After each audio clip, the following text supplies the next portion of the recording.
Төв Азийн зүрхэнд орших эртний түүх соёлт улс бүгд найрамдах Узбекистан улс. Далаад гарцгүй Казахстан, Кыргызстан, Тажикстан, Афганистан, Туркменистантай хэлэлдэг Узбекистан бол өв уламжлал, орчин үеийг хосолсон баялаг соёлтой улс юм.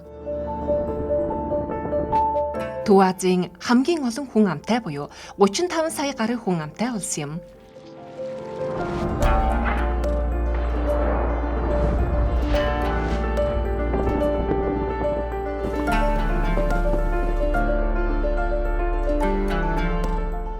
Эртний торгоны замын гол хэлхээ холбоо болж байсан Узбекистаны Самарканд, Бухара, Хива зэрэг хотууд худалдаа, соёл, эрдэм шинжилгээний төв болон цэцэглэж байсан түүхтэй.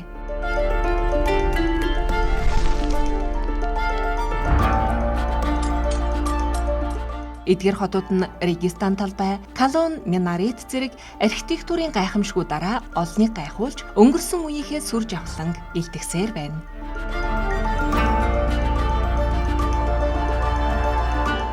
Узбекистаны соёлын өв бол перс, түрэг, арабын нөлөө шингээсэн мозаик юм.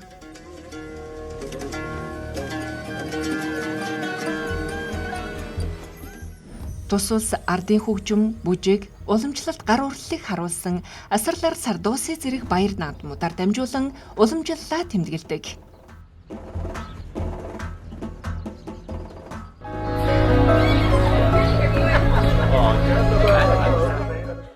Наманган хотод 1961 оноос хойш жил бүр зохиогддог цэцгийн баяр нь тус улсын байгалийн үзэсгэлэн гоо үзэмжийг жуулчид болон нутгийн иргэдэд гайхуулсаар байна.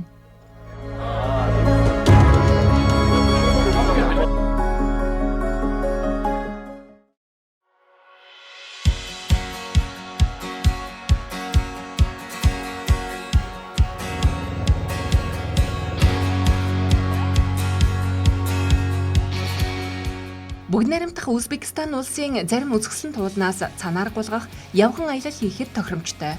Өргөн удам Кизил Күмцүл, үржил шимт Ферганы хүндий Узбекистан улсын байгалийн үзэсгэлэнт газруудыг цанаар гулгахтаа толдон харах боломжтой байна.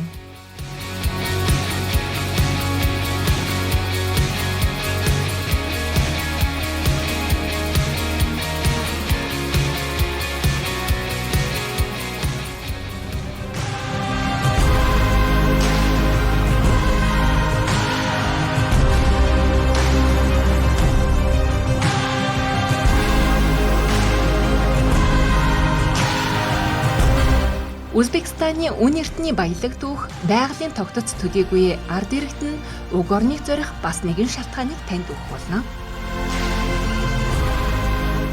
Зочломтгойгоор алдартай узбекчүүд халуун дотноор зочдыг тэрвэрж өдөр тутмын амьдрал, уламжлалаа харамгүй танилцуулдаг.